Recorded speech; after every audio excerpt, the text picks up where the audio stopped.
Very excited to be showing it off. That being said, are we ready for time? Yeah, we're good. All right, starting in 3, 2, 1, go. Yes. All right. All right, so I don't know why I keep submitting games where I clearly don't have enough time to explain everything, but we're going to do our best. So right off the bat, we're going to be having Arthas, which is going to be our hero unit that we're going to be taking throughout the entire game. Hero units, if you've played Dota, you know that they have some additional spells and abilities and whatnot, and we're going to be utilizing that in order to have really clean micro management as we're going to be going through, because how we control our units is really going to decide how I'm able to get through. Boom, right after I death coil that guard to be dealing some damage to him, I'm immediately moving Arthas. This is going to allow me to go through some actions immediately. Look at this ghoul getting low on health. Oh no, I had some unlucky micro. Yeah, nice save. Wow. So if I had lost that ghoul, that would have been a pretty substantial time loss. But I was able to micro my way through victory, and boom. The other thing you'll notice is that guard actually just dropped an item. And so you'll notice down here in the bottom center of your screen, there's going to be a bunch of items that are going to be filling this inventory. And yep, as you might have guessed it, we're going to be able to bring these items throughout the rest of the run. And that's going to be very, very important as we progress through, especially this greater mana potion, which is the blue bottle there. And then also this giant green potion. I actually think I missed an acolyte somewhere. Uh-oh, this is actually kind of bad. I think I know a backup. All right, I'm going to go and try and do a backup in order to save this, but my experience was off, which means that I actually missed one of the acolytes. So in each of these missions, there is going to be a very clear mission objective that we have to do in order to end this mission. And this one, I'm going around collecting all of these acolytes in order to be able to recruit them to this cult. And so a little bit of lore as I kind of go through. Yeah, okay, so here's a backup acolyte. Oh, I'm so glad. I actually didn't practice that. I just kind of peeked at the map before I came here and started the run, and so I'm so glad I did. But anyways, that being said, after I collect 20 of these acolytes, it's going to end the mission. However, as you might imagine, Warcraft, if you're a fan of World of Warcraft or maybe some of the other Blizzard games, you know that they have a really well-developed and deep sense of lore. And there's like volumes and volumes and encyclopedias of this lore, but don't worry, I'm just going to break down the basics for you guys. So right off the bat, in the previous campaign, which was the human campaign, which was run by Sajiki at AGDQ2018 this past winter, we actually saw Arthas as he started to be corrupted and run through. And then in order to save his kingdom, he picked up a sword known as Frostmourne. But the rest of the story is kind of tragic. He ended up killing his own father because the sword ended up consuming his soul. Then going through this mission, we were picking up Cult of the Beaver Worshippers because Cult of the Dam Builders was kind of so 2017. Yeah. At last. So yeah, awesome. So we're in this next mission now, which is going to be Undead 2. This is one of the harder missions because we're going to be working in our first bit of macro management as we're going to be going through and doing some more intense micro. Up here also, I'm going to be showing you a really cool aspect of this game, which is something known as a trigger-based system. Basically how a lot of these things in the games are coded is if I cross a certain line or kill a certain unit, something happens, right? So there's this big invisible vertical line, and if I cross that, you see this paladin start saying stop this madness, and then he runs away. Back there are a bunch of footmen that I do not want to have to deal with whatsoever. So instead of crossing that trigger, what I'm going to do is stop this meat wagon right before it, and clicking on a very specific spot, I'm going to be able to aggro that paladin to have him come over and attack my army. And because we didn't activate that trigger, yeah, that's right, he's actually not going to run away. So I am able to just take out this paladin without having to worry about any of that extra micromanagement. So that is a really, really cool trick that we are able to utilize in this mission. It makes that engagement a lot easier. Cool, nice, good start to this mission. Woo! Yeah, so upcoming here is going to be showcasing off the first bit of macro. You notice that I had ghouls and meat wagons as my primary army units. Then I'm going to get a couple of these acolytes here. Just a quick save for safety because I can mess up the next bit. And then we're going to get some additional ghouls. So I just put those into another hotkey group and built a necropolis and a graveyard. You'll notice on the left-hand side of your screen that there is actually a bunch of mission objectives. So it's going to be important that I end up building all these buildings with those acolytes, but I also have to go through and kill off Paladin. This meat wagon's a little high. I really don't want these guys to be attacking meat wagons. Nice. Okay, so that was a really good leash. If I had messed up that micro and didn't stutter step the way I did, that army would have had run all the way back to the Paladin. I would have had to engage those simultaneously. But you'll notice, right, tiny bits of micro. I'm going to pull back my damaged ghouls in order to take them out. But that being said, you notice that the ghouls are actually regenerating health because they have this nice ability called corpse hugging. Because we are undead, we enjoy embracing death and all means, and so you can totally see that they're hugging those corpses. Yeah, they're definitely not eating them whatsoever. Anyway, so what I'm trying to do here is... no! Okay, that is exactly why I quick saved there. So we're trying to get a nice surround on this Paladin, but the ghouls are... Oh, shoot. The ghouls are tripping over themselves. If I fail this one more time, it's not a problem. I just have to take a little bit of a stickier engagement. So I'm actually going to try... let's try one more time. Oh, man. Okay, this is a really, really tricky spot I just got myself in because I was memeing. No, it's the price of fun. No, okay. Okay. I'm just going to attack him again. I'm going to pull him back. He might actually end up activating Divine Shield again, but that's okay. Yeah, we're just going to bring him back here and then get this around. Okay, that's fine. And so we just nuked one of my ghouls because, as you might imagine, us as a Death Knight, we have certain spells, so does the Paladin. And so that Paladin was able to heal, yeah, so he activates Divine Shield. That's okay. That's okay. So we just have to end up waiting. So every single time one of these Paladin ends up activating Divine Shield, they actually end up being untargetable and invulnerable. But there I'm actually going to be doing a bit of macro as I accidentally unsummon all of the stuff that I tried to summon, and then we are going to take out these footmen. Whoo, boy. Oh, the spaghetti. All right. So once again, pulling back these ghouls, it's really important that I don't end up losing any of my ghouls. But as I'm going through, you'll notice that I'm actually cutting my way through these trees because these meat wagons have this attack ground ability. So if I'm able to get these meat wagons into a specific spot, then I can actually end up pulling units at, yep, you guessed it, at another Paladin, because this mission is all about taking down these Paladins away from their army units. So instead of pulling this second to last Paladin away, what we're just going to end up doing is aggroing all these units by attacking this one farm. Awesome. Okay, so I forgot to build some additional ziggurats. That's okay. There's a backup strat that I can do that's a little bit more difficult. So you'll notice that I have 3 different resources here. I have gold, lumber, and supply. What the supply really does is it says as long as the right-hand number in the denominator is higher than the numerator, sorry, I know algebra is a little bit spooky, we are actually able to build additional units. However, as you can see, it's in the red right now, which means I can't produce any more units until these 2 ziggurats finish. However, what I can actually end up doing is taking out my meat wagons. So if I kill one more off, I can actually end up producing more. But that's okay. That's okay. That didn't quite work out.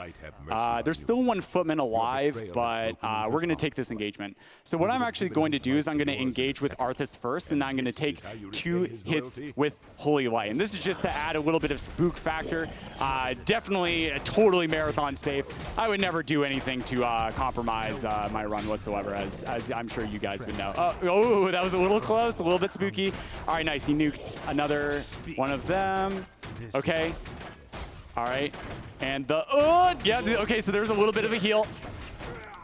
Okay, there we go. We leveled up with Arthas, so we're going to be getting Death Coil 2, which is going to end the hit. Wait, what are the ghouls doing? No, you're hugging him too hard. This is too hard.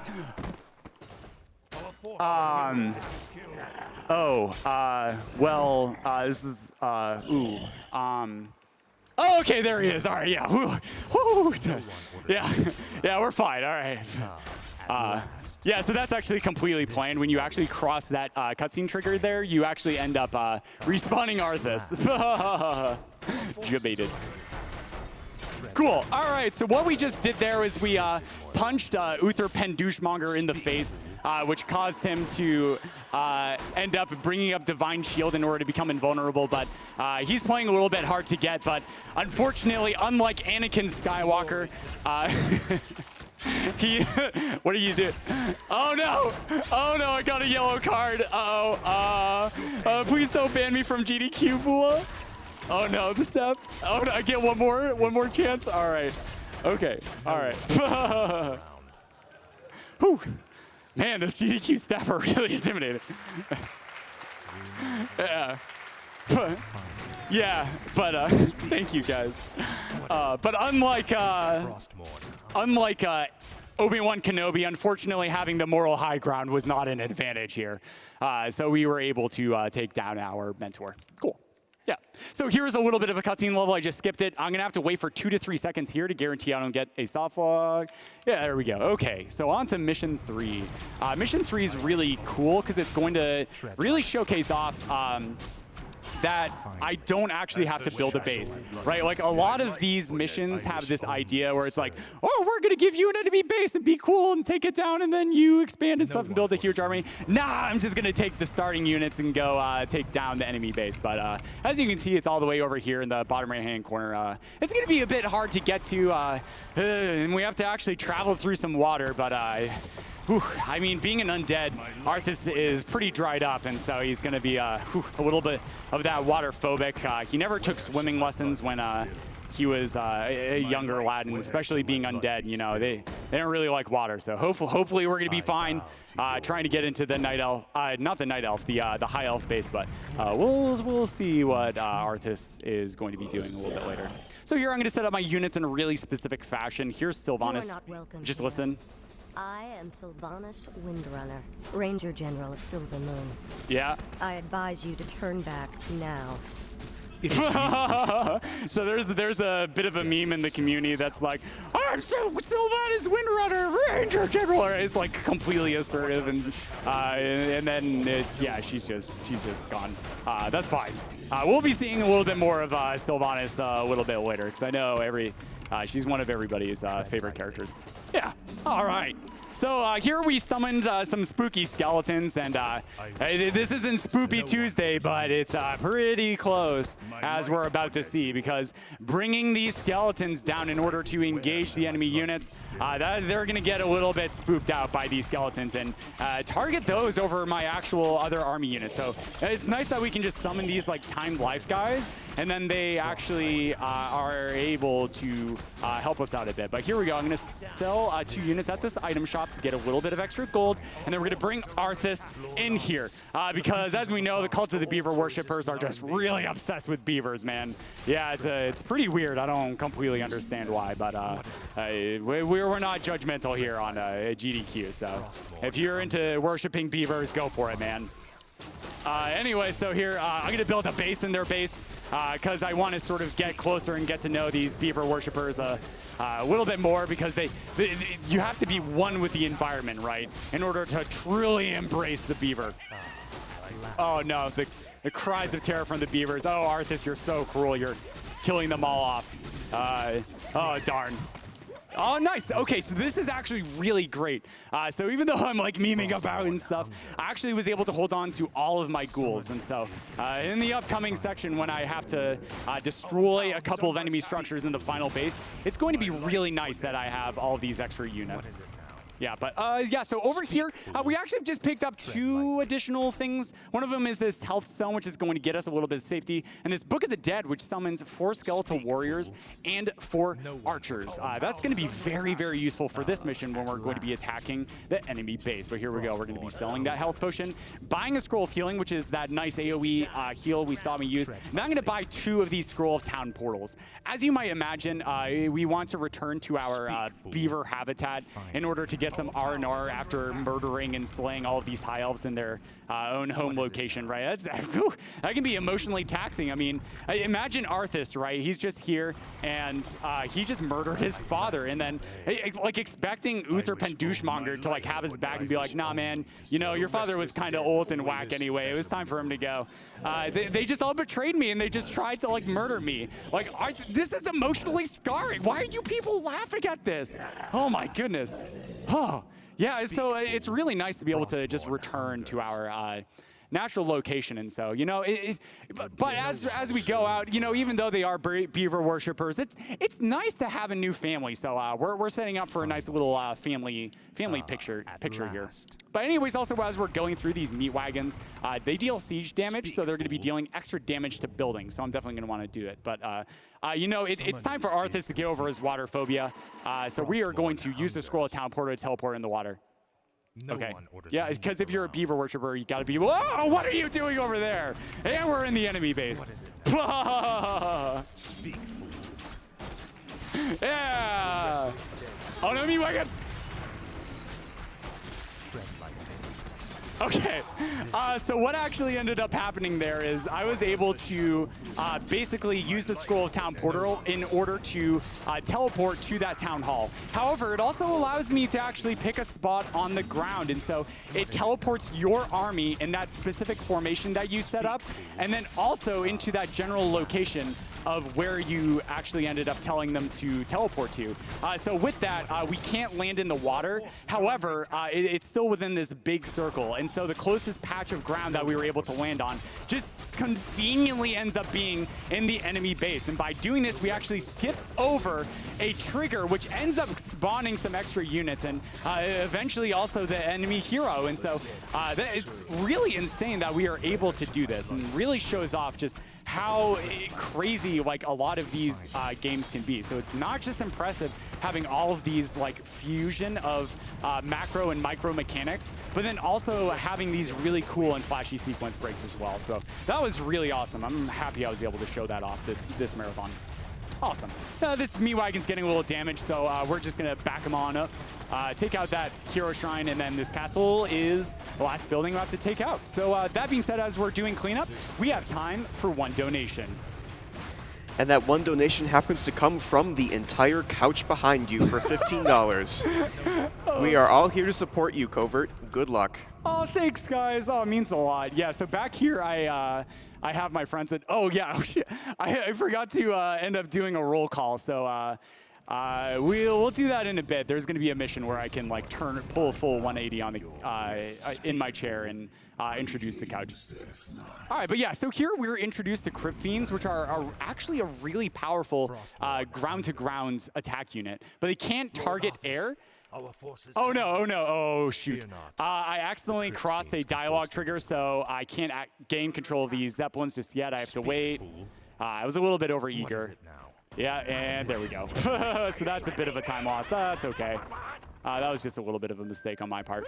No problem. But yeah, so here's another mission where they like expect us to like build a base and like go through these teleporters and feel epic with your like beaver worshippers to take down the enemies, right? But so on this map, all we have to do is collect 3 parts of a moon key and then get to the end of the mission. And so just like in the last mission, yeah, that's right. We're building a base in your base. And this is going to allow us to use that Scroll of Town portal, that second one that we picked up in the previous missions, because items are transferring between missions. And so we are going to use that to bring Arthas to the very end of the mission. Oh, shoot, I actually completely forgot to do this. That's okay.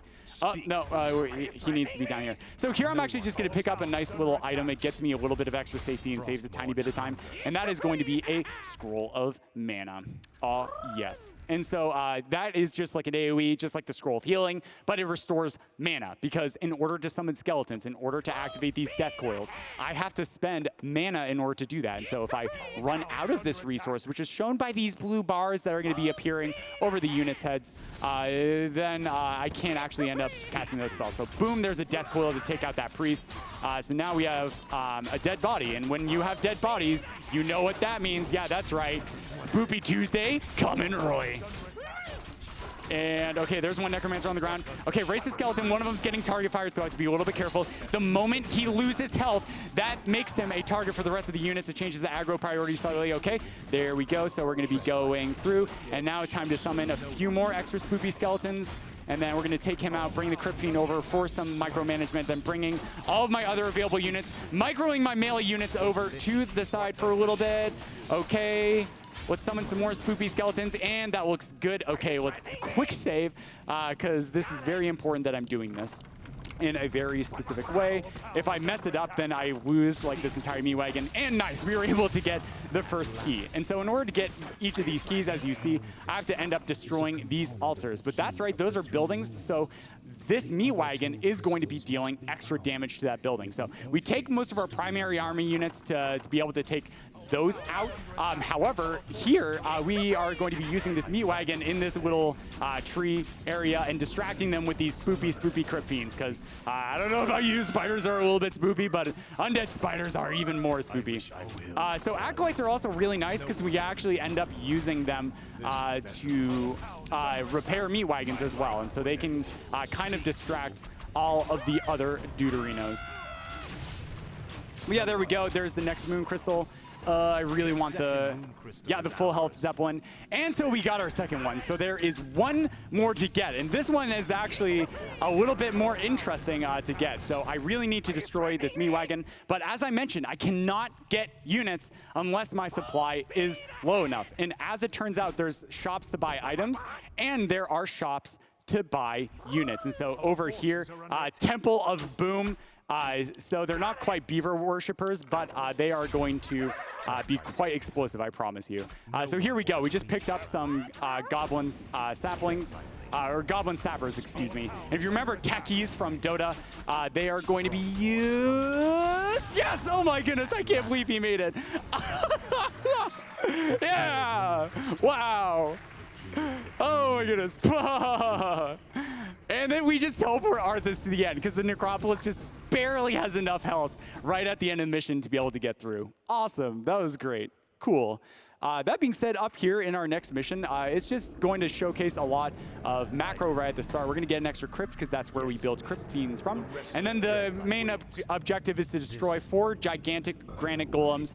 And then we're basically just going to bring our entire army over there. We're going to kill some more beavers to toughen up our beaver worshippers up by more emotional scarring, because what really helped Arthas in his quest of conquest. But that being said, Daredevil, it looks like we have some time for, why don't we say 3 donations? All right, and that first donation is going to come from Sajiki. Yo, Saji, what's up, man? Sajiki donated $20 and says, "Hey, Muffin, you know I'm super heckin' proud of you. You worked super hard for this, and you did it. Thanks for Gatorade, applesauce, and being a friend." Saj. Oh, Saji. So Saji is a good friend of mine. He actually ran the human campaign at the previous GDQ and did a really amazing job. But he's really been an inspiration to me and what has really caused me to continue to strive and continue to learn new speed games and continue to apply these events. So thank you so much, Saji. That means a lot to me. And then his reference, he came over to America. He's from Germany, and he accidentally got stomach flu like right before he flew back. And so I helped him out and helped him like book a hotel near the airport and stuff. And yeah, no problem, man. No, I'll buy you applesauce and Gatorade anytime. You just buy my plane ticket.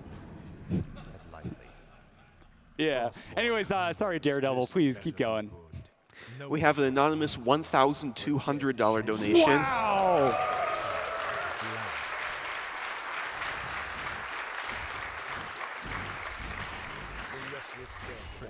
Warcraft 3 is one of my favorite games ever. Donation goes to Dragon Warrior 3 Slime Ending Glitch. Yo, nice. Thank you so much for that donation. One more, Daredevil. Let's see. Oh, here's a short one. We have $50 from Zelica. I was going to take a bath, but then I saw CovertMuffin was going to run Warcraft 3. Yeah. No one orders me. They say the laugh is infectious. I don't know. Awesome. Anyway, so here we go. We've been macroing up some additional units. We got some extra Crypt Fiends for some spook factor, but also to deal a bunch of damage. And then we're going to be bringing our guys over to this area. But, oh no, guys, this is going to be a little bit scary because we're actually going to fail an optional objective. This is going to be a little bit spooky. And, optional quest failed. I'm a failure. It's okay. So this is intentional. We're just running in. Basically, it expected you to take out this blue base before coming in here, but there really is no reason to do that. So that's Sylvanas skip, basically. So unfortunately, we're not going to see Sylvanas go into the Undead Banshee that they ended up turning into a Drow Ranger. But that's okay. Okay, so I got a little bit unlucky here. That's fine. I'm just going to have to kill some additional units, but really nice for to have some Marathon safety just doing this. So yeah, no problem. No problem. It's just gonna be a tiny bit of time loss. Oh, okay. Okay, so some bad luck and then some good luck. All right, let's start the engagement. So what I'm gonna do is I'm gonna bring this Crypt Fiend over here. I only wanna aggro one of these Granite Golems. And so by bringing my units over here, I am able to only grab one and then take them out one at a time. But I think the developers thought that a common sort of cheese strat that people might end up trying is to actually end up like building a ton of gargoyles, because that's the unit you unlock, and then just flying them into the base. But for some reason, they didn't anticipate me just bringing my entire army to the base and then just killing the golems that way. So they are actually aggroing on the gargoyles before the rest of my units, and so I can just use Death Coil in order to heal up my units. And there we go. There was a Death Coil on that one. And yeah, this mission just went really well. Okay. So this mission was one of the easier ones, I have to say, but the next one is probably one of the ones I'm most scared for the marathon. So the first 40 seconds are going to be absolutely crucial. So I'm going to be trying to explain every single little thing I'm going to be doing, but I might slip up here and there. But anyways, basically, right in the beginning of the mission, we have to end up destroying one of the orc bases overall in order to finish the mission. However, it has a red dragon roost, which builds these huge, scary red dragons. And but I can fly some units in there to take it out, and that allows me to have a lot easier of a time taking out the buildings later on. But okay, here we go. All right, so first off, we're going to be building an Acolyte because I'm going to immediately bring this guy up into the left and then get Arthas, to follow him. And then we're going to be getting 2 upgrades out the graveyard to help me deal some additional damage a little bit later on. And I'm going to bring the Lich and the rest of my units. The Lich is actually a new unit we're going to be using in order to get through. Then I'm going to be upgrading to a Halls of Dead on the Necropolis, which is going to unlock a building that allows me to build meat wagons. And as we know, meat wagons are going to allow me to deal some additional damage to the enemy structures. Then over here, I'm going to be building another camp, but unfortunately there aren't any beavers around, so it's going to be a little bit spookier, but I think we had enough emotional conditioning for our units. Now I'm going to be dropping a quick save right here as I start the engagement. What I'm going to be doing is destroying off all of the things that could end up dealing damage to air units. Okay, that is in a good spot. And then I'm going to micro back one of my gargoyles in order to heal him up, in order to be able to keep all 4 of my gargoyles and the Frostworm alive as I'm going to be going through. So there we go. There is the Death Coil over onto the gargoyle. Then I'm going to be running Arthas over here, bringing him up into the orc base and doing some additional micro. So here we go. I'm going to be controlling these guys, moving them up. One of the gargoyles is a little bit lower. So that audio cue there just showcased off that I'm getting attacked by an orc blade master. Unfortunately, I do not have enough firepower yet to be able to do with this. So I'm going to bring my Crypt Fiend down here to the bottom of the mat, attack the blade master once, dropping the quick save because I was able to nail all of that initial stuff, but it's not over yet. Yes, okay, good. This is really good RNG right now. I was able to pull a Goblin Sapper, and as we know, they deal additional units. Oh, I didn't quite get the control. I'm actually going to backload because this actually makes it a little bit safer for the marathon. So I'm going to see if I can actually work Arthas correctly. I'm going to heal that damaged gargoyle because that's right, more ranged units are going to be spawning. So here I'm going to be doing a little bit of a backtrack with Arthas to bring him over up here. The Sapper's not in a good spot. It's getting a little bit boxed out, but oh yes! Yeah, there it is, and watch this. Boom, that Red Dragon Roost just ended up taking half of its health and damage. Arthas is getting a little bit stunned here, but oh shoot. Oh no. That was really unlucky. The Blade Master ended up getting a critical hit on Arthas. Bless RNG. Oh no! Oh boy. Oh, this is actually kind of bad. What do I do? What do I do? Oh my god, it's just chaining in. Oh shoot. Okay. Yeah, this is a really intense section in case you couldn't tell.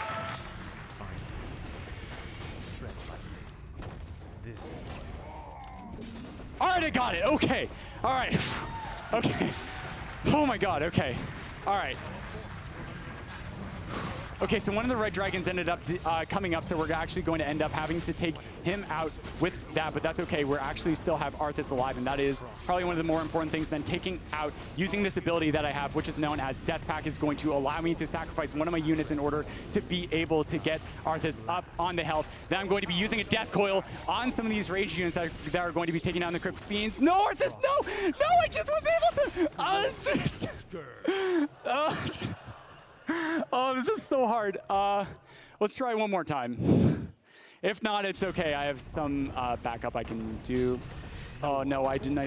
All right, come on. Okay, okay, I got the silly backup again. All right. Oh man. Okay. All right, I can do this. All right, come on. All right, take out the red dragon. I need to do this on you. Okay, Death Pact is almost up. Quick save. Don't be an idiot. All right, come on. Okay, quick save. Yes, okay, I don't have to do that really scary backup again. But this is why I have the estimate for this mission so high, is because this is really hard. But now, all right, the Red Dragon Roost is done, so the scariest part of the mission is over. We did it. Okay, whew, you guys can clap for that. All right. Okay, awesome. And so you'll notice actually, let's see if I have enough time to pan back. I think I do. I'm just gonna micro Arthas a little bit more. Yeah, just like that, drawing some squares to keep him out. The Blade Master isn't actually in this group because we actually had the Crypt Fiend attack the Blade Master once. And actually, when he ends up using his mirror image ability, which splits him into 4 sort of units, only 3 of them are fake and 1 of them is real.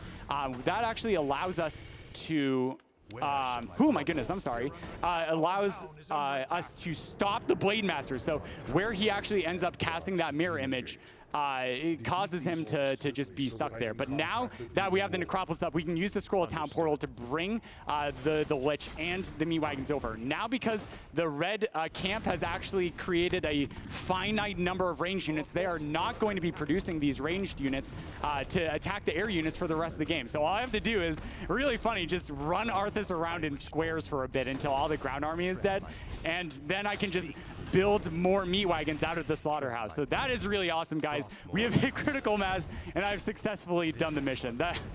Oh man, this was the thing I was most scared of for this entire marathon. Thank you. Oh my goodness.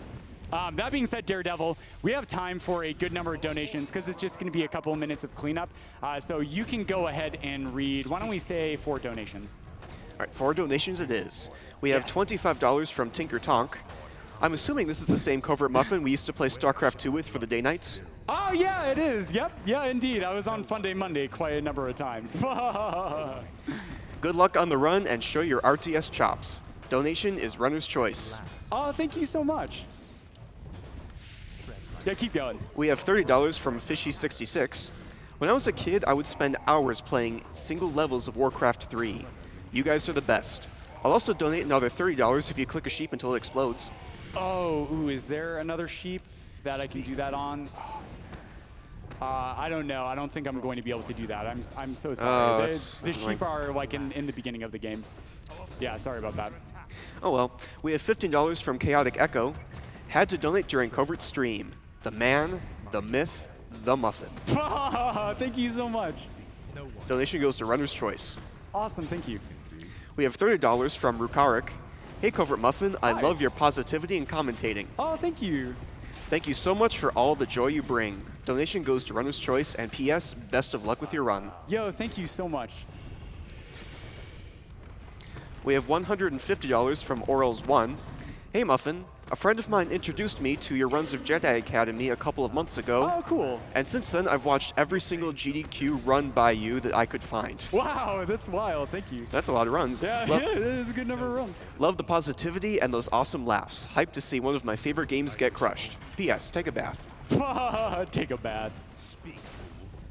So I think that was 4 donations. Keep going, man. All right. I'm loving this. Thank you guys so much for your donations. It really is going to a good cause. Keep them coming. We have $200 from PDP80. No comment on that donation, but we certainly appreciate it. We also have a $150 donation from Adam228. All right, thank you. That being said, so this is easily one of the scariest levels, and then the final mission is going to be another really spooky mission, but that's okay.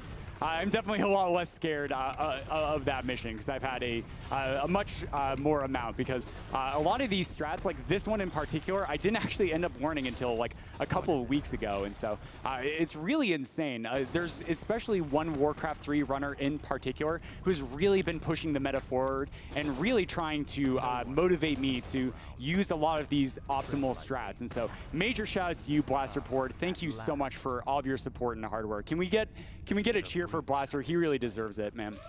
Yeah. Yeah, thank you guys. Thank you so much. All right, that being said, we are going to be moving into chapter number 7. 2 more missions, guys, until this excellent speed run is over. That being said, this mission is actually going to be really short because it's another one of those ones like, look how much money I have. That's a lot. And we are not going to be using any of it because the actual end portion of the mission is just destroying the Archmage at the end. So all I have to do is end up running my army units and Arthas and the Lich to the end of the mission, and that's it. So we're going to go ahead and get started. That being said, you'll notice some purple flowing lights. And those are a little bit spooky, but don't worry. Those actually end up dealing damage over time to the undead units. However, hero units are especially tanky, and so it's not going to be a big deal whatsoever. So there we go, just dropping a couple nukes on that. Also, Arthas, as I mentioned, has Death Coil, which can end up healing my allied units. So I can just have the Lich end up running in front of Arthas as we're going to be progressing through, and then I can just pop like a Death Coil or 2 on him to fully heal him. Because his max health right now is 600, and Death Coil heals 600 maximum, which is really insane. So really cool that I'm just going to be running Arthas behind the Lich and having him tank most of the damage. But that being said, up here is a little bit of a scary section because there are going to be sorceresses, and those can activate slow on my units if I accidentally attack anything. But as long as I'm moving, it's not really going to be a problem. Ooh, Arthas getting a little bit boxed out, but that's okay. And so I'm going to wait until his health is quite low. Yep, there we go. And I'm going to move Arthas ahead. I'm going to reactivate Frost Armor on Arthas and the Lich for a little bit of marathon safety. Pop a healing potion that I grabbed for, safety. Yeah, the Lich getting boxed out there is a little bit spooky. Okay, so there's another Death Coil on the Lich to keep him alive because his max health is a little bit low. So here is the scary part of the mission. I need to keep Arthas and the Lich alive. All right, so I'm going to use both of these scrolls here to do so. And then Death Coil and 1 more Nova, and boom, we got it. Nice. Cool. Yeah. All right, here we go, guys. This mission is going to be hype. In this mission, it is going to really showcase off a lot of the really intense macro and a lot of the intense micro as we're going to be going through. Once again, there's a lot of things to explain, and I definitely don't have enough time to do it, so I will do my best. So here we go. We're going to be dropping another slaughterhouse in order to be able to build more meat wagons, because meat wagons deal additional damage to structures. That being said, the goal is to take out 3 human bases. You'll notice that there's going to be a timer in the top right-hand corner of your screen, and that is going to be ticking down from 30 minutes. That being said, I don't want to wait for the full 30 minutes, so I'm going to end up doing something that's going to allow me to sequence break this auto-scroller of a mission. And so what we actually have to end up doing is destroying every single enemy structure. That is important, but no worries. That is going to be easy peasy, lemon squeezy. Oh, I forgot to do this. That's okay. And save. Okay, here we go. So here is the first engagement. You'll notice that I actually picked up some additional items in my inventory, and that is going to be these goblin landmines. When I drop them down and end up clicking on them, they're so hard to see, and they are as difficult to click on. But there we go. I was able to get enough, and nice, I was able to take down the Cadstol. So now what I'm going to be doing is raising these units, and then dropping 1 more landmine, and this is important. Yes, I got it. Okay. So right at the beginning of the mission, the humans actually end up starting to research building armor. And if they are able to finish that, that is really bad for me because then the buildings end up taking additional hits and additional damage in order to be able to be destroyed. But now, because I was able to take out these buildings and get Arthas to this base really, really quickly, I don't have to end up worrying about that. Just like in Mission 6, that's right, I can sacrifice one of these animated dead units, which I was able to resurrect using Arthas's ultimate ability. Then I'm going to use the mana pot to get some health back. Looks like this rifleman is a little bit higher on health, so I'm going to use the mortars to be able to deal damage to their own friendly unit. Next, I accidentally forgot to bring a shade up, so I just have to peek to get some additional vision with that Meat Wagon, and now I am on base cleanup. I'm just going to take this guy out. Okay, we're going to bring these guys in here. I'm going to bring the shade up here to the space. Okay, awesome. And nice. So now we've effectively neutered the base, right? So just like me, they also need supply in order to be able to construct units. However, by destroying all of those farms, they actually end up losing the capability of constructing any more units because when they actually run out of money from producing extra army units to defend and what have you, they actually get money back. So they don't like have infinite money, but they have like an unlimited supply of it. So here we go. I'm going to sneak a shade in here for just a little bit of extra safety. And then Meat Wagons are there. That's good.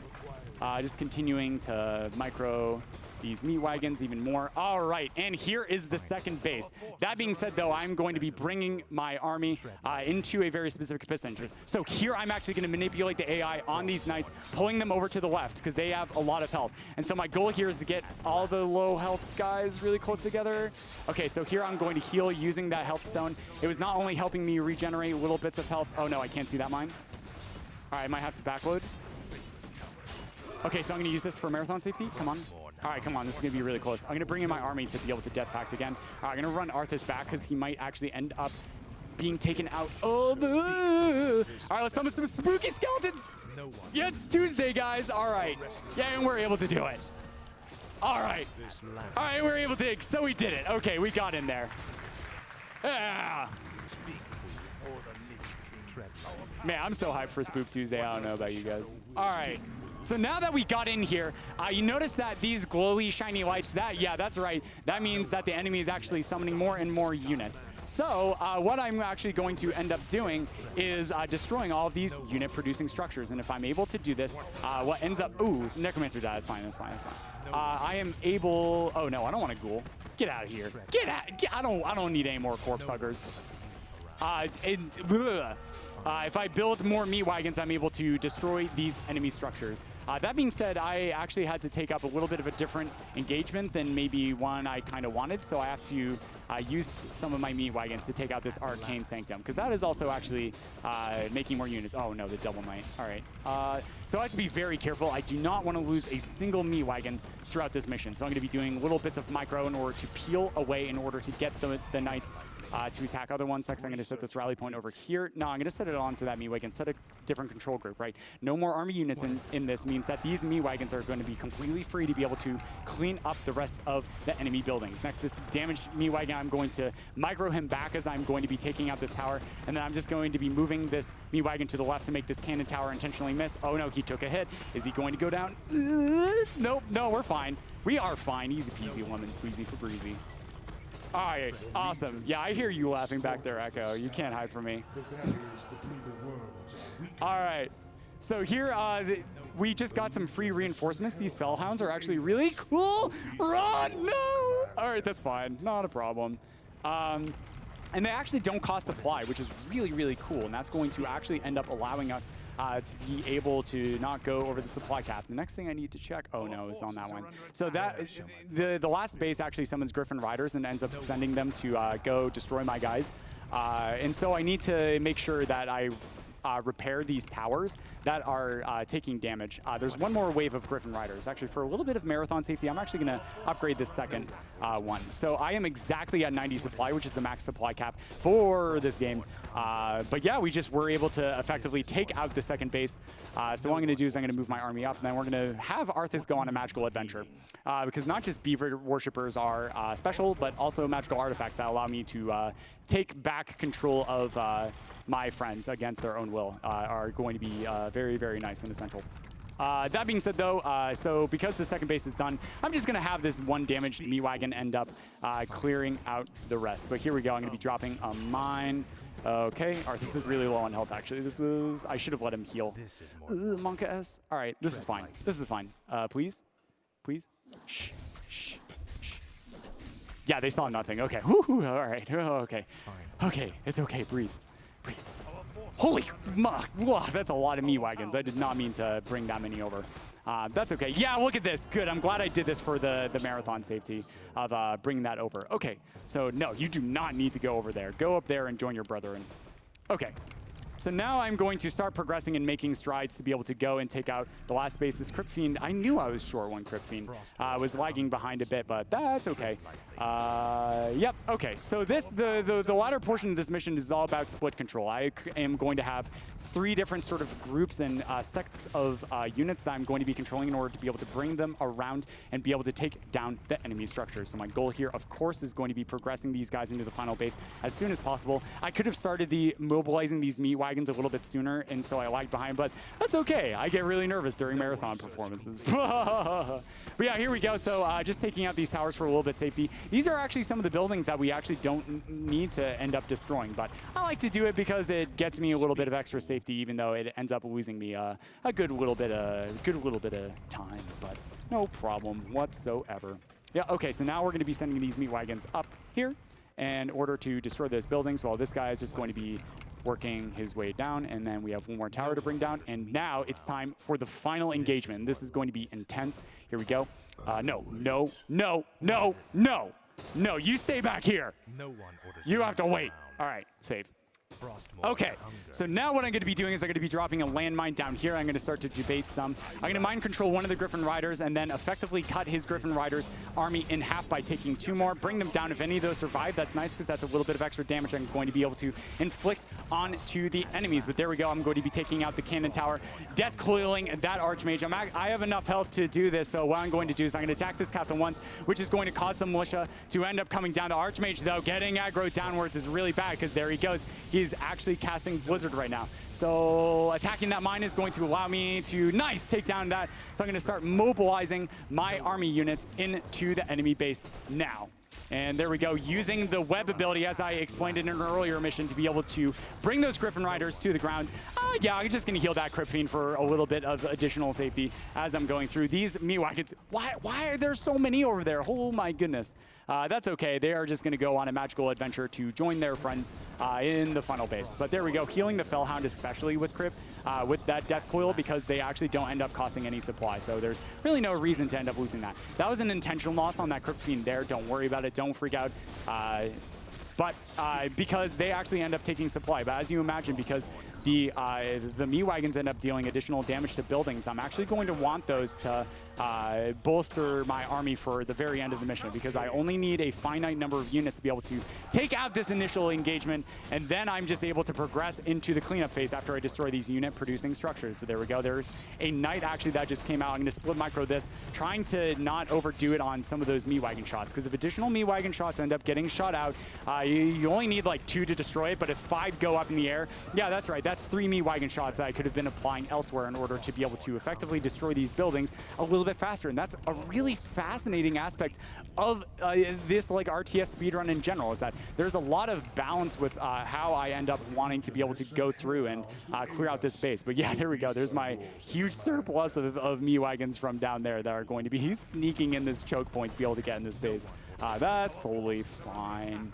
But yep, there we go, going down. I have a huge surplus of money, so what I'm just going to, end up doing is grabbing, oh, I never got +2 attack upgrade. I thought buildings were not going down as fast as I want. So yeah, like upgrading damage for our meat wagons is pretty clear to be essential for the speedrun, because that actually ends up causing our meat wagons to take less attacks to be able to destroy these structures. The Archmage ended up coming back, but that's okay. We can just use our Fellhounds to actually mana burn him so he can't cast Blizzard again, and then we can just come in here for a group hug on him.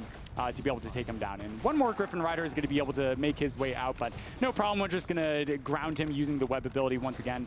Let's bring these meat wagons back up here as I'm going to be split controlling. Then over here we have some fellhounds that are going to be attacking towers. Next I'm going to split control this meat wagon so he has to walk less, right? Because there's a cooldown between the attack, but if I'm able to effectively move him in between during these cooldown periods, I'm able to get him closer, that's right, to the next building. So less time that I actually have to end up being able to have that meat wagon traveling across. But yeah, there we go. This is the last unit producing structure. So guys, we did it. I was able to successfully clear the 2 hardest missions in this entire campaign. That is so amazing. I can't believe I did it. It's all smooth going from here.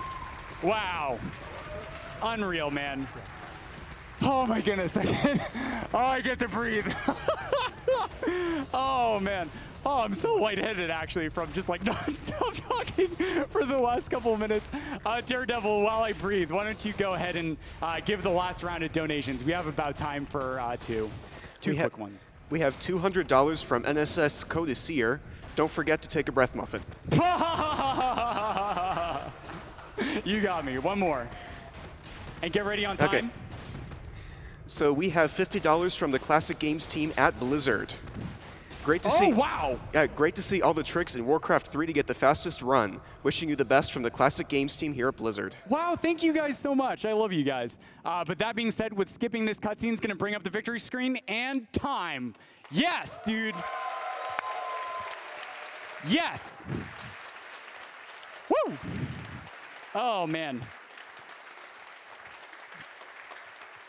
Thank you guys so much. Thank you. Thank you. You're too kind. Thank you so much.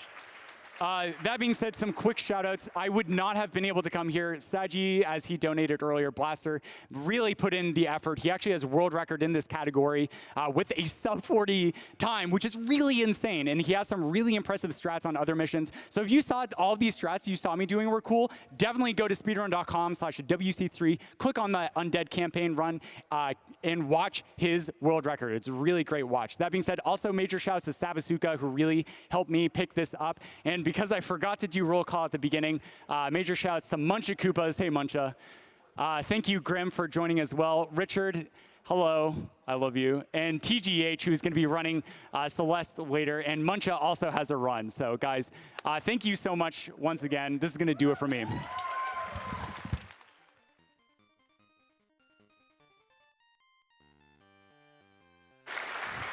And congratulations on that victory, CovertMuffin. Now CovertMuffin is going to make his way back to our interview area. And for those of you who are on Twitter, keep an eye out for the GDQ Twitter account to post a question or a question tweet asking for any questions you might have. If you respond to that tweet with a question, you just might have that question be asked to CovertMuffin. So definitely keep an eye out for that. That tweet has been sent, and we are going to be collecting questions for the next few minutes. While we get set up for that, I would like to give a shout to a couple of our sponsors here at GDQ.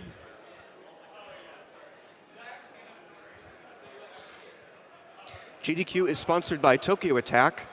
Raj of the Garage is the largest Japanese arcade event in America, hosted by Tokyo Attack, featuring 24-hour gaming, over 100 import arcade machines, more than 18 tournaments, and a casual fighting game room. Raj of the Garage is an event you aren't going to want to miss. Find more info at rajotg.com. Tokyo Attack has also provided a number of arcade game cabinets here at GDQ, and we certainly appreciate them giving us all that they've done. Excuse me. Okay. Games Done Quick is also sponsored by World 9 Gaming. From PCs to arcades and consoles old and new, World 9 Gaming aims to provide the highest quality video gaming experience to events in the Midwest and beyond. With our dedicated staff, tournament expertise, and expansive collection of games and consoles, World 9 is ready to take your event to the next level. For more information on booking and upcoming events, check out world9gaming.com. World 9 Gaming did also provide much of the equipment for our practice room, so we definitely appreciate their contributions as well. Now we are still getting set up for the interview, so in the meantime, I will get to all of your donations because you certainly gave us a lot of them. We have $25 from Jaron Smith. It feels weird watching you do something other than a Star Wars game. CovertMuffin is the best speedrunner, and it always gets me to donate.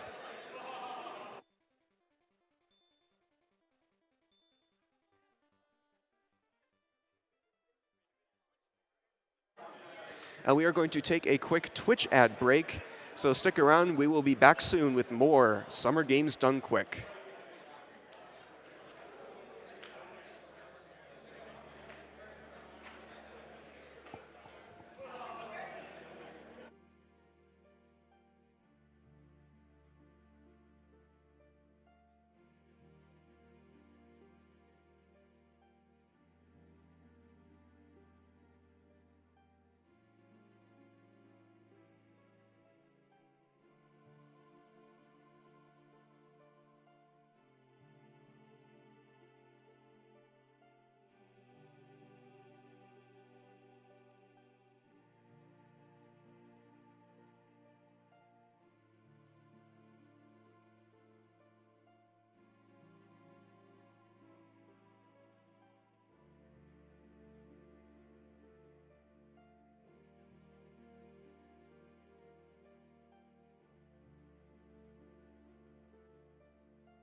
And we are back.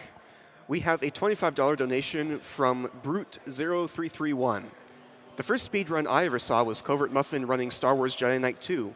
Had to have my first donation during his run. We have $10 from Tomato A. Hey Covert, super happy and proud of you being able to do yet another run at GDQ. Best of luck, my friend, and hope to see you doing Don't Starve attempts when you get back. We have $20 from Absudus.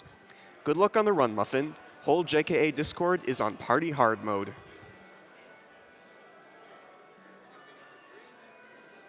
We have $150 from Jeff66.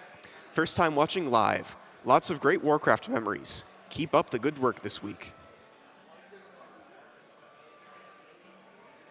We have $150 from Infinite5. First GDQ donation. Good job, CovertMuffin, for the Warcraft 3 run and commentary. We have $10 from Larkspur. Warcraft 3 may be one of my favorite games of all time, and I'm so happy to see it run at my favorite event of the summer. Good luck to CovertMuffin. Here's to a great marathon.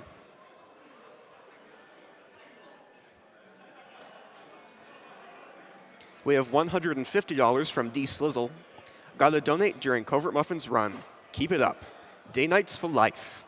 In order to add to your undead army, this money goes to kill the animals.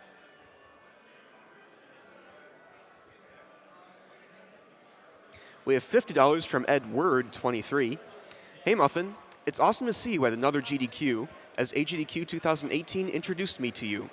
You've given me a ton of entertainment since, with all the games you run in your stream. And although I still don't know what you mean by it, someone should be taking a bath in this run. Donation to Runner's Choice.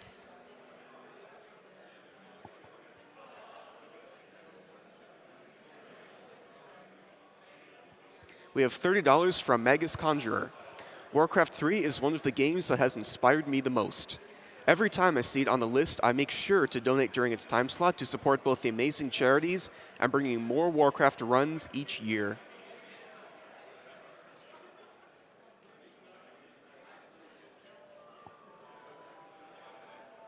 We have $100 from Ico133. Heart Muffin, amazing job up there, dude. Donation to Runner's Choice.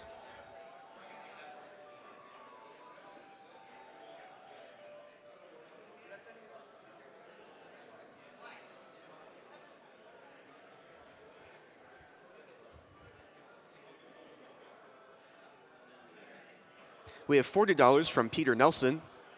MSF Pro Tip.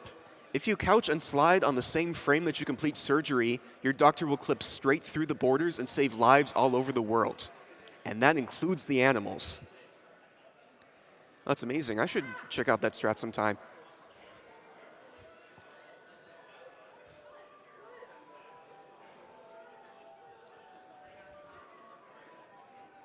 We have $40 from DG Jono, Small Mouse, and Shori. SGDQ Hype. Splitting ourselves across 3 time zones so we can watch every single speed run. We have a $225 donation from Pierpont Lempkin. No comment on that donation. We have $100 from Kindlejack. GDQ is the greatest gaming event of the year, and it's finally here. Kill the animals and save the doctors. Let's go.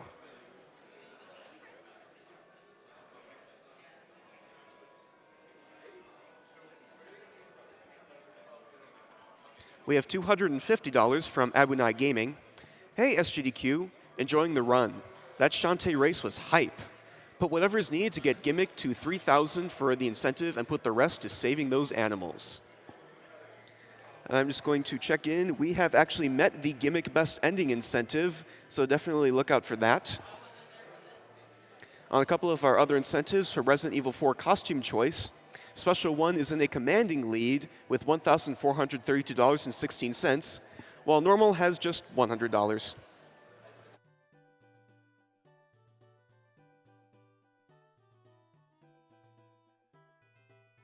It looks like we are all set up on the interview, so I will now send it back to the interview area with CovertMuffin and Jay Hobbs.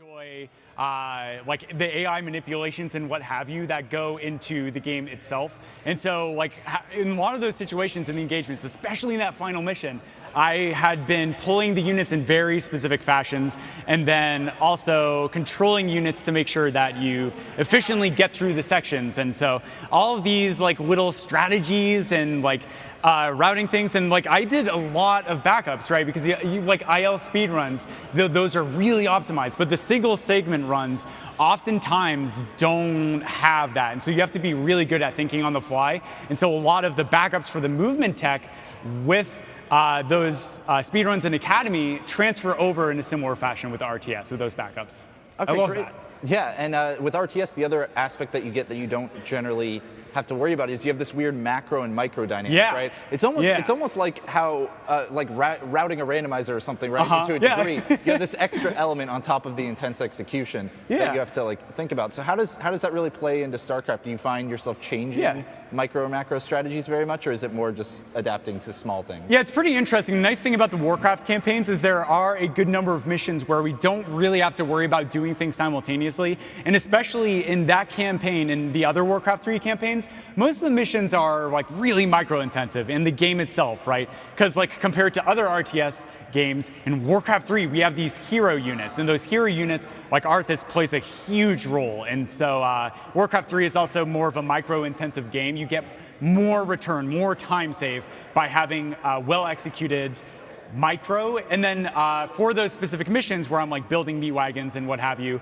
the macro is just kind of, I take a few seconds and I know the exact sort of time spot where I'm going to punch in all these really quick macro commands, and then I spend the rest of the time in micro optimization. So you almost try to micro your macro. Yeah. You're trying to put it all in his face. Yeah, quintessentially, yeah. Well, you mentioned Arthas there. I kind of want to jump in. If everything works with our magic, we actually have a clip from your run. Yeah, let's so do I it. want to jump into that because you had a problem. I believe it was in mission 3. It might have been in one of the missions, basically. Mission 6, yeah. Mission 6. That's right. Mission 6, where you had an issue of Arthas being a little lower health than you were really hoping for. Yeah, oh yeah, here we go. Getting a little look at it now. So right there, the Blade Master actually got a critical hit. It has this passive ability that gives it a chance to having a multiplier on its damage amount. And that guy there, that stupid Warlock, was stunning me each time. And right where I placed my quick save was right when the Warlock decided to stun me. So basically, I was just getting stunned and defeated. So well, what I want to get into is where does your mind go when you're in panic mode here and you got to come up with a backup strat on the fly, improvise completely? You know, what's your mind thinking there? Yeah, so it's like, especially when you're in a high pressure situation like these runs. Luckily, I have a lot of experience freaking out because I've done a couple of GDQ runs before as I turn bright red in front of the camera. But so you just have to like embrace the spaghetti, embrace that you're freaking out. So what I just did there is I stopped, I thought for a few seconds, just tried to clear my head. I said, okay, what are all the things I can do? Well, I can heal Arthas by doing this, this, and this, but I really want to save this item for a future mission. Okay, well, let's actually try and slow down the Blade Master because the Frostworm has a slow attack. And so that ended up being what was able to get me through that first backup. Then, after I casted Animate Dead, which is his ultimate, brings up a bunch of invulnerable units, I then was able to take out one of my own units to get some health back to Arthas, and that's what ultimately led it. But it's like the nice thing of adrenaline is you're freaking out, but then it also allows you to your brain's think working through, in overdrive. all really, these different iterations. as you were mentioning it there, it's basically you're just taking it one step at a time, right? That's what it seemed like. You're like, okay, first thing I got to slow this guy down. And that's what I love about speedrunning. Is like there's so much optimization and hard work that you're like, how do you play the same game over and over again? Well, it's all these really cool, in the moment, really complex decisions and patterns that you have to think through really fast every single time. So that replay value right there is what keeps me coming back, man. There's nothing better. Yeah, it's excellent. But I do want to get into a couple of questions from our from social media here because favorite CovertMuffin here. So our first one is from @ZebraZack262. Hi. They ask, how did you get into speedrunning this game? Or get into this game at all? So Saji, as I mentioned, ran a human campaign at the previous AGDQ, and right when I was in the middle of like running Ori and Hyperlight Drifter and Star Wars Jedi Academy and Outcast, he was like, hey, I know you have lots of RTS experience from StarCraft 2. Do you want to pick up the human campaign with me? I was like, yeah, heck yeah, let's do it, man. Like, one of the best things in speedrunning is to just share that with a friend. So me and Saji knew each other from Academy, and he was kind of like my speedrun coach and really close friend in that. And so I just helped him out optimize some like routing stuff. And I found some time saves in some various missions, which was really cool. And then eventually ran the campaign, and then for this GDQ, I learned Undead and submitted that. Well, that's awesome, man. Always a pleasure to see you be running those. Yeah, thank you. So one more question from social media here, I think. We've got @JadeMalo that says, how much has the new patch with modern system support as well as the widescreen option affected the run? Yeah. If in any way. Yeah. That's a really great question. So we actually, before this patch came out, we used something known as War 3 Arena, which is also a way that people were playing on ladder to play these multiplayer games against each other. But that being said, that allowed us to have 16:9 1080p resolution without stretching. However, it did stretch the minimap and some other things. With 1.29, which is the patch this person is talking about, it actually just had the game be able to have that 16:9 resolution just be available to us. So we no longer had to use War 3 Arena. And it also made it a little bit different because the minimap's in a different spot. So it took me like a couple of weeks to get used to that without misclicking all over the place. But in terms of gameplay itself, it actually doesn't change like pretty much anything. The mana bars became visible, but that's about it. That's a really good question to Blasterport, which I'm guessing he might go on to the Twitter and answer himself because he's really knowledgeable and really awesome at this game. Well, that's excellent. Muffin, it's been a pleasure talking to you, man. Thanks, and before I let you go, I want to actually throw it over to the prize man himself, Sent, to tell us a little bit about what he's got going on. Hey, Jay Hobbs, great for you to throw over it to me. Now, I've been spending a lot of time talking about prizes, but I like to do some other things in my spare time, too. I've actually been working on my StarCraft 2 skills all night. I got to keep my APM up. Really bad at that. But you know what? I think I've finally gotten far enough in the tech tree to automate some SGDQ prizes. So let me just move a few more units over here. And here we go. Let's hit that button. You must construct additional pylons. Require more minerals. All right. Hold on. I got a probe. What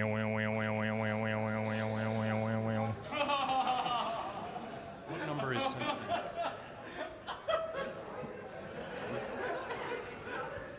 All right, let's try it again. You must construct additional pylons. You know what? I hate StarCraft. Let's move on. So guys, we do have several pretty interesting prizes available for you today. We have this lovely StarCraft Pro plushie. I believe that is a $5 minimum donation running from now, actually from, I believe, Shantae, until Resident Evil 4 tonight. This thing is super cute, and it comes with its own official Blizzard little carrying case here. It's got the Protoss insignia on it. It's absolutely lovely. Also, from our good friend Nicholas Franklin, we have this beautiful little Majora's Mask perler of Majora's Mask itself. It actually comes with a little magnetic stand, so you can even stand it up on your desk if you like. Makes a really nice ornament. From friend of the stream and fellow staff member Muffins, we have this beautiful Razer Wildcat controller. This thing looks great. The D-pad looks so much more solid than some default controllers I've seen in the past. And yeah, I believe this is a $15 minimum donation, again, going from now until Resident Evil 4 a little bit later tonight. From our friends over at Fangamer and Wave Forward, we actually have this lovely Risky Boots t-shirt. And not only do you guys get this great t-shirt if you win it, you'll also get a code for Shantae and the Pirate's Curse. So that's pretty cool. Thank you to them. That's wonderful. Now, I have something even cooler to show you guys. It's an absolutely amazing Portal-themed quilt, but it's a little too big for me to just pull up here and show off. So I'm going to have to ask my two lovely assistants to show it off for me. I mean, I would, but they called in sick. Hey, Hobbs, Muffins, can you guys give me a hand? Prizes? Hey, all right, close enough, great. But seriously, this quilt is huge. It's absolutely beautiful. It features the companion cube on one side, and on the reverse, it actually features something we all thought was a lie, but no, it's just cake. I mean, come on. It's got to be in there somewhere. You knew we were going for it. I'm going back. Thank you guys so much for showing that off. This is comfy, man. Coming back over here, we have a couple of other great prizes running through the evening. We actually have an HTC Vive, courtesy of HTC Esports. Huge shout outs to them for providing that, guys. That is some top of the line virtual reality equipment there. That's going to be a $30 minimum donation from now until the end of Resident Evil 4. Guys, you're going to want to get in on that. And remember, that $30 goes right towards the $150 you're going to need in order to be entered into the grand prize. And I mean, hey, what better setup to play that new Vive on than maybe that nice PC, you know what I'm saying? Could happen. Now finally, I do have one more thing I want to show you guys, and this is extra special. I'm going to be honest, it's a $40 minimum donation for a statue. It's a little crazy. Wait until you see it. So, from my good friend, my new good friend, Jace Thort, we have this lovely Skull Kid statue. Now zoom in on this guy. It's beautiful. The level of detail is amazing in the boots, in the belts, in the hat, in the fairy, and of course, you know, he's not just standing on a featureless rock. He is standing on the moon from Majora's Mask. This thing is absolutely amazing, handcrafted, one of a kind. You've got one chance to win this, and again, it's a $40 donation from now until the end of Resident Evil 4. So, with that said, guys, remember, you can always head over to the tracker in order to find out all the upcoming prizes, incentives, speedruns, and anything you want to know about the marathon. Head over to gamesdonequick.com. You'll find that info. That's going to be it for us. I'm going to throw it back to the front as we get prepared for Gymnast 86's run of Majora's Mask 3D. Let's make some noise. Let's get excited for that. Come on.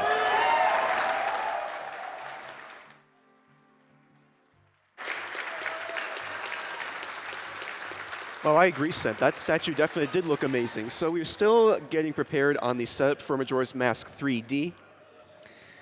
So in the meantime, for those of you who may have just joined us, you are watching Summer Games Done Quick 2018, powered by Twitch. We are raising money for Doctors Without Borders, Médecins Sans Frontières. They are a medical humanitarian organization working in more than 60 countries around the world. MSF is a private international association providing assistance to populations in distress, to victims of natural or man-made disasters, and to victims of armed conflict. They do so irrespective of race, religion, creed, or political convictions. Find out more at doctorswithoutborders.org.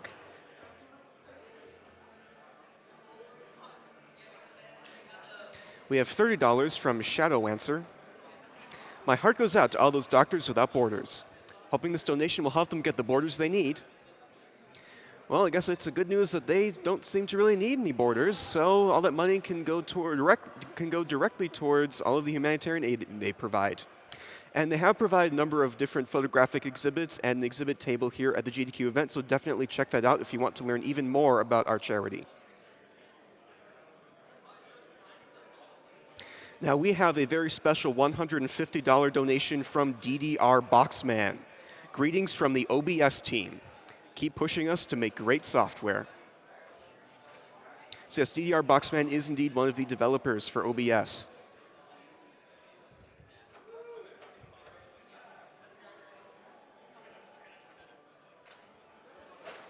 We have $50 from Sir Brain Damage.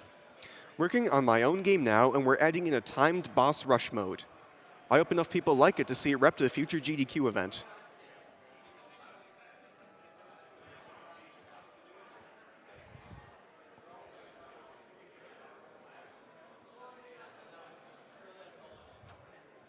We have an anonymous $50 donation. Termina has 3 days. Good thing we don't need that much time. Best of luck and keep up the awesome work.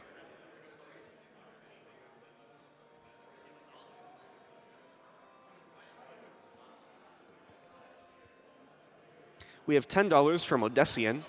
Shoutouts to everyone at the event for doing a great job and to my buddy Railcoon. Keep up the good work.